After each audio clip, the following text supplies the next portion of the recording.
بسم اللہ الرحمن الرحیم نحمده ونصلی ونسلم علی رسولہ الکریم اما بعد۔ معزز سامعین، گزشتہ درس میں ہم نے صفات لازمہ متضادہ کے تیسرے جوڑے کی دو صفات استعلاء اور استفعال کو پڑھا تھا۔ درس کے دوران یہ بات آئی تھی کہ حروف مستعلیہ 7 ہیں، یعنی وہ حروف جو ہمیشہ پر پڑھے جاتے ہیں وہ 7 ہیں،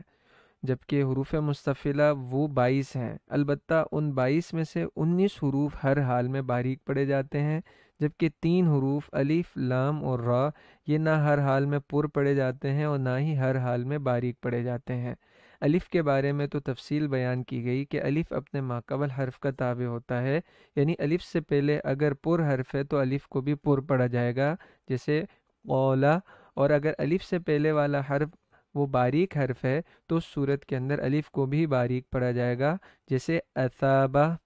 آج کے درس میں ہم لام اور را کی تفخیم اور ترقیق کو تفصیل سے بیان کریں گے۔ لام کی تفخیم اور ترقیق کا بیان۔ معزز سامعین، لفظ اللہ کے لام سے پہلے اگر زبر یا پیش والا حرف ہو تو لفظ اللہ کے لام کو پر پڑھا جائے گا، اور اس پر پڑھنے کا طریقہ یہ ہے کہ زبان کو اندر سے تالو کی طرف بلند کر لیا جائے، جیسے اراد اللہ، ما شاء اللہ، حزب اللہ، رفعہ اللہ۔ اس پر پڑھنے کو تفخیم کہتے ہیں، اور اگر لفظ اللہ کے لام سے پہلے زیر والا حرف ہو تو اس لام کو باریک پڑھا جائے گا، اور اس باریک پڑھنے کی صورت یہ ہے کہ زبان اندر سے تالو کی طرف بلند نہ ہو، جیسے اعوذ باللہ، بسم اللہ، یرفع اللہ۔ اس باریک پڑھنے کو ترقیق کہتے ہیں۔ معزز سامعین، لفظ اللہ کے لام کے سوا جتنے بھی لام ہیں وہ سب اپنی اصل کے مطابق باریک ہی پڑھے جائیں گے، جیسے ما ولاہم کلہم اجمعون قل الحمد۔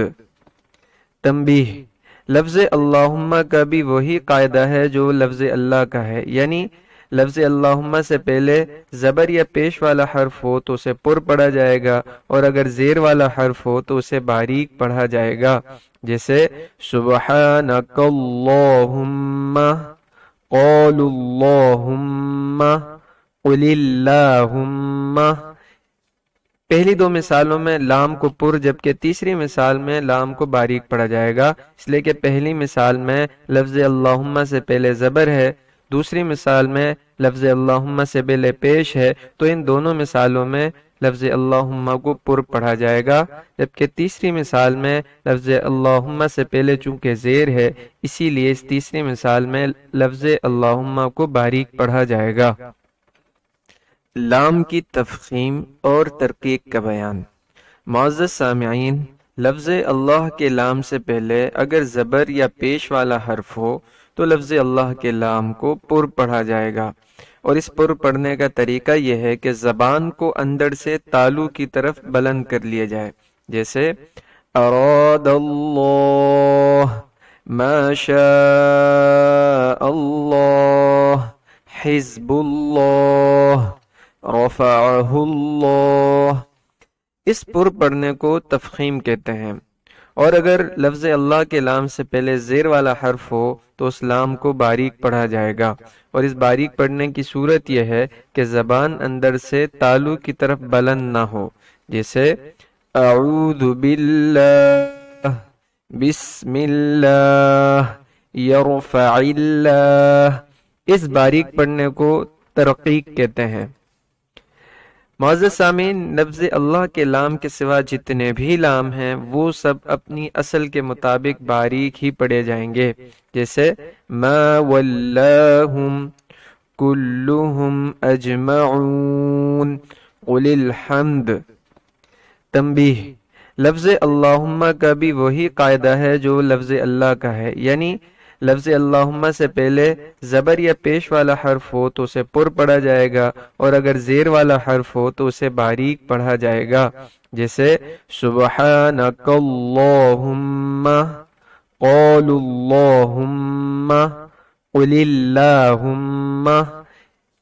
پہلی دو مثالوں میں لام کو پر جبکہ تیسری مثال میں لام کو باریک پڑھا جائے گا، اس لیے کہ پہلی مثال میں لفظ اللہم سے پہلے زبر ہے، دوسری مثال میں لفظ اللہم سے پہلے پیش ہے، تو ان دونوں مثالوں میں لفظ اللہم کو پر پڑھا جائے گا، جبکہ تیسری مثال میں لفظ اللہم سے پہلے چونکہ زیر ہے اسی لیے اس تیسری مثال میں لفظ اللہم کو باریک پڑھا جائے گا۔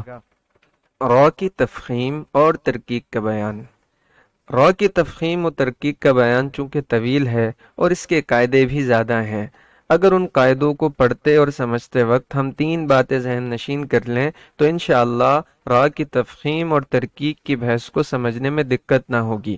پہلی بات، را اگر متحرک ہو تو خود اس کی اپنی حرکت کے لحاظ سے، اور اگر ساکن ہو تو اس سے پہلے والے حرف کی حرکت کے لحاظ سے اسے پر یا باریک پڑھیں گے۔ دوسری بات، را پر اگر زبر یا پیش ہو تو اس کو پر پڑھا جائے گا، اور اگر را کے نیچے زیر ہو تو اسے باریک پڑھا جائے گا۔ تیسری بات، را کی حالت کی تعین میں اس کی ملفوظی حالت کا اعتبار ہوگا، نہ کہ اس کی مرسومی اور اصلی حالت کا۔ لہٰذا اگر کسی جگہ مثلا را مکسور ما قبل مضموم پر ہم وقف کریں تو ما قبل کے ضمے کا اعتبار کرتے ہوئے را کو پر پڑھا جائے گا، خود را کے کسرہ مرسومہ اصلیہ کا اعتبار کرتے ہوئے اسے باریک نہیں پڑھا جائے گا، جیسے بن نظر۔ اس مثال میں را اگرچہ مکسور ہے لیکن وقف کی صورت میں چونکہ وہ ساکن ہو رہی ہے اور اس کے ماقبل حرف دال پر پیش ہے تو وقف کی صورت میں را کو پر پڑھیں گے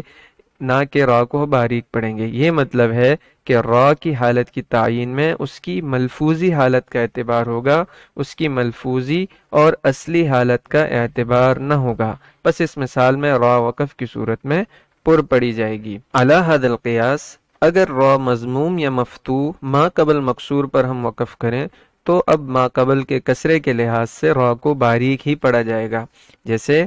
یا ایھا المدثر قد قدر۔ پہلی مثال میں را اگرچہ مضموم ہے لیکن چونکہ وہ وقف کی صورت میں ساکن ہو رہی ہے تو اب اس کے ماقبل حرف ثا کے کسرے کے اعتبار سے اس کو باریک پڑھیں گے، اور دوسری مثال میں را اگرچہ مفتوح ہے لیکن وقف کی صورت میں چونکہ وہ ساکن ہو رہی ہے اس لیے اس کے ماقبل والے حرف دال کے کسرے کا اعتبار کرتے ہوئے را کو باریک پڑھیں گے۔ البتہ اگر انہی راءات کو ہم بغیر وقف کے آگے ملا کر پڑھیں تو پھر بلا شبہ را کی اپنی ہی حرکت کا اعتبار ہوگا۔ اس بات کو خوب سمجھ لیں کہ اگر ہم بن نظر کی را پر وقف نہ کریں اور اسے آگے ملا کر پڑھیں تو اب چونکہ را کے نیچے زیر ہے تو اس لیے را کو باریک پڑھا جائے گا، جیسے وَلَقَدْ أَنذَرَهُمْ بَطْشَتَنَا فَتَمَارَوْا بِالنُّذُرِ وَلَقَدْ رَاوَدُوهُ عَنْ ضَيْفِهِ۔ اسی طرح اگر مدثر کی را پر ہم وقف نہ کریں تو چونکہ اس کے اوپر پیش ہے اس لیے اسے پر پڑھا جائے گا، جیسے یا ایھا المدثر قم فانذر۔ علی ھذا القیاس اگر قد قدر کی را پر ہم وقف نہ کریں تو را پہ چونکہ زبر ہے اسی لیے اسے پر پڑھا جائے گا، جیسے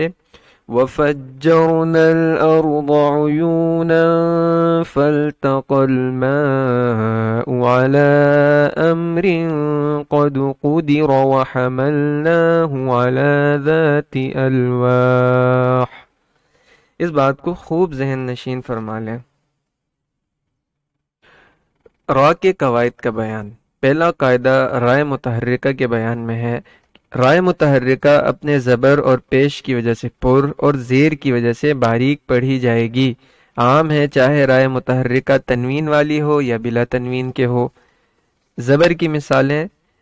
رزقکم برسولہم غفرانک کراما کبرت اجرموا محظورا تقدیرا ظاہرا سترا۔ پیش کی مثالیں یشعرکم رمان لرقیک رقود یشعرون کبیرہم لعمرک ضر شاکر حمر بکر. زیر کی مثالیں رزقا ربیون من الدہر فارغ والقمر قرئ للذکر ریحا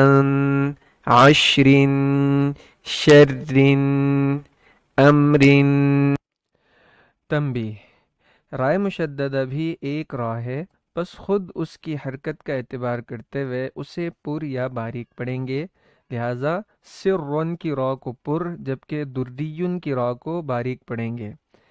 رائے مشددہ کو بعض لوگوں نے دو را شمار کیا، یعنی ان حضرات کے نزدیک رائے مشددہ میں دو را ہوتی ہیں، پہلی را ساکن ہوتی ہے جبکہ دوسری متحرک ہوتی ہے۔ اس کی وجہ سے رائے مشددہ کی تفخیم اور ترکیک میں اختلاف پیدا ہوا ہے،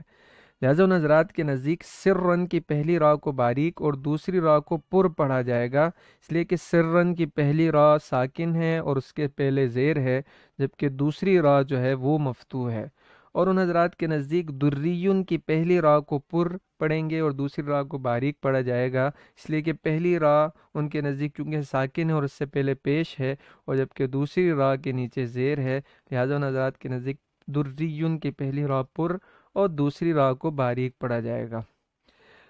معزز سامعین، ان حضرات کی یہ بات درست نہیں ہے، اس لیے کہ رائے مشددہ دو راعات کے حکم میں اس وقت ہو سکتی تھی جبکہ اس کے پڑھنے میں را کے مخرج یعنی زبان کی نوک اور کچھ زبان کی پش کو مسوڑوں اور اوپر کے تالو کے ساتھ لگانے میں حرکت اور اعتماد مستقلاً دو بار ہوتا۔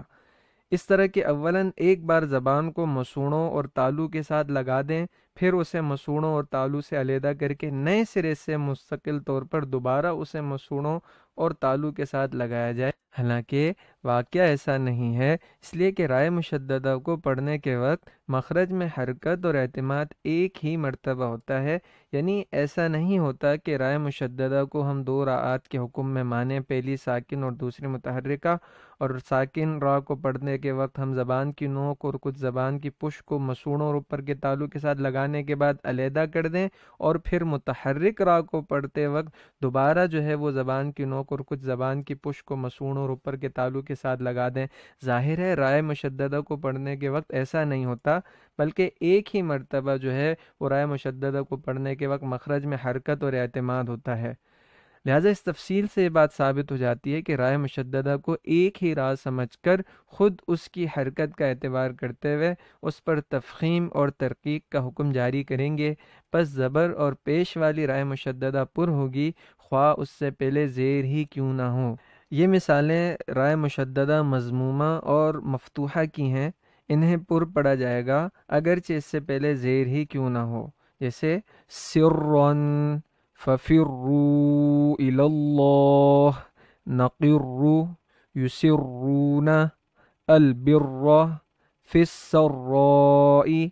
تَحَرَّوْا۔ زیر والی رائے مشددہ کو باریک پڑھا جائے گا خواہ اس سے پہلے زبر یا پیش ہی کیوں نہ ہو، جیسے فِي الْحَرِّ فِي الْبَرِّ لِمُسْتَقَرٍّ لَهُمَا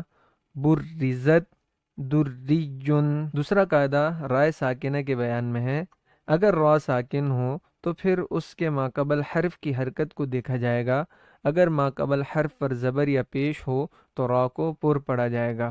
جیسے برقٌ مرجعکم یرزقون فرقان۔ ان مثالوں میں چونکہ شروع کی دو مثالوں میں را ساکن سے پہلے زبر ہے اور آخری کی دو مثالوں میں را ساکن سے پہلے پیش ہے، اس لیے ان مثالوں میں را کو پر پڑھا جائے گا۔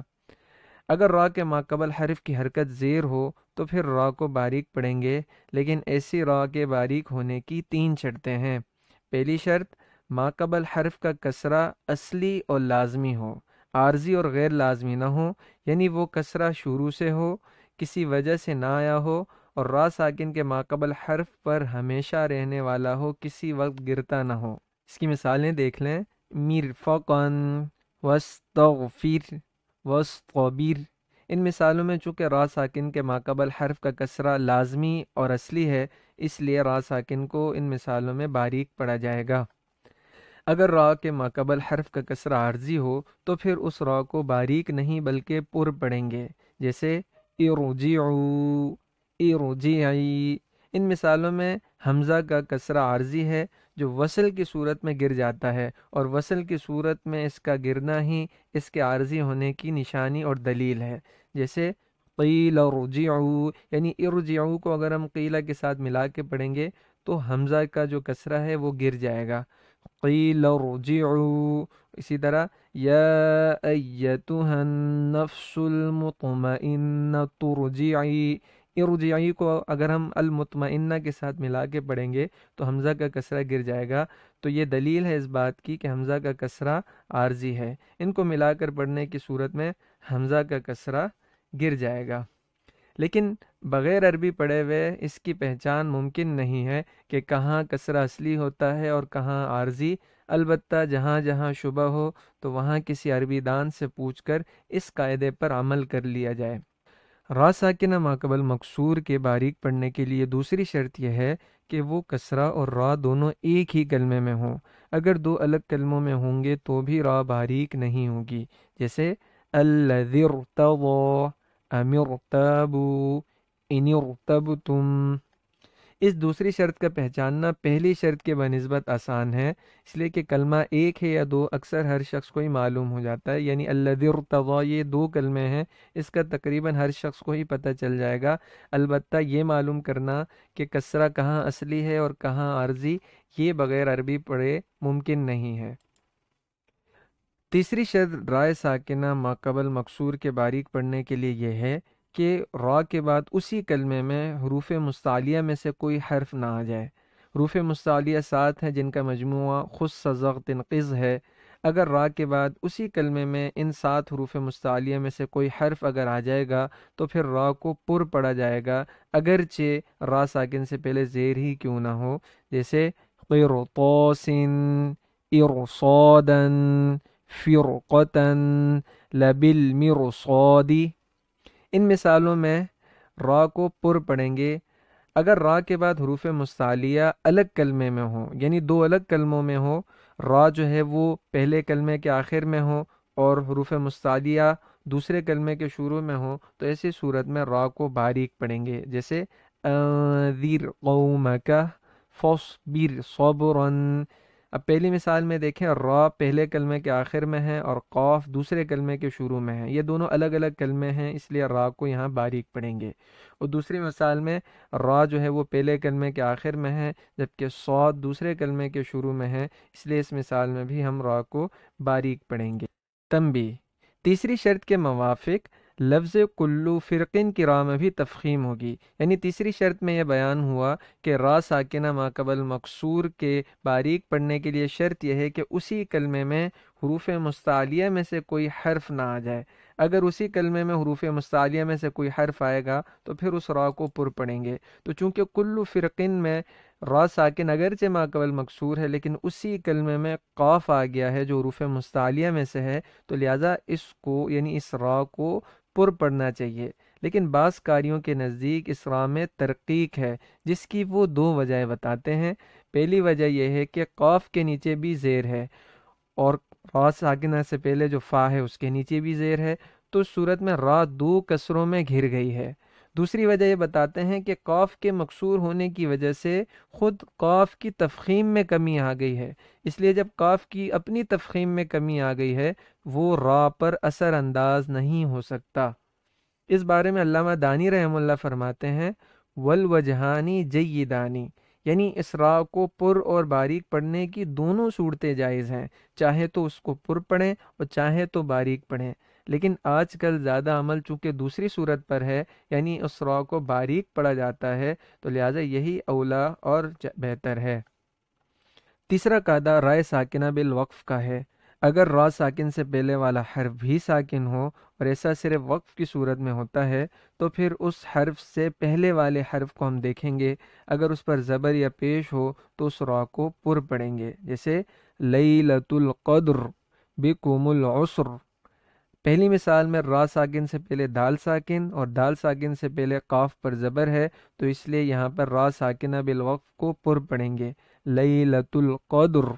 دوسری مثال میں را ساکن سے پہلے سین ساکن اور سین ساکن سے پہلے عین پہ پیش ہے، تو یہاں را ساکنہ بالوقف کو پر پڑھیں گے، یعنی بیکم العسر۔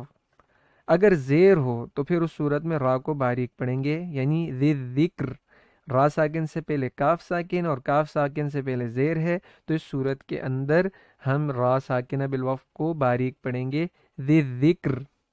اگر را ساکنہ بالوقف سے پہلے والا ساکن حرف یا ہو، چاہے وہ مدہ ہو یعنی اس سے پہلے زیر ہو، یا لین ہو یعنی اس سے پہلے زبر ہو، تو پھر یا سے پہلے حرف کو دیکھنے کی ضرورت ہی نہیں، را کو اب ہر حال میں باریک ہی پڑھا جائے گا، اس لیے کہ یا دو کسروں کے قائم مقام ہے۔ بس جب ایک کسرے کے بعد را باریک ہوتی ہے تو دو کسروں کے بعد تو بطریق اولا را کو باریک ہی پڑھا جائے گا، جیسے خیر، السیر، الطیر، قدیر، ظہیر، نذیر۔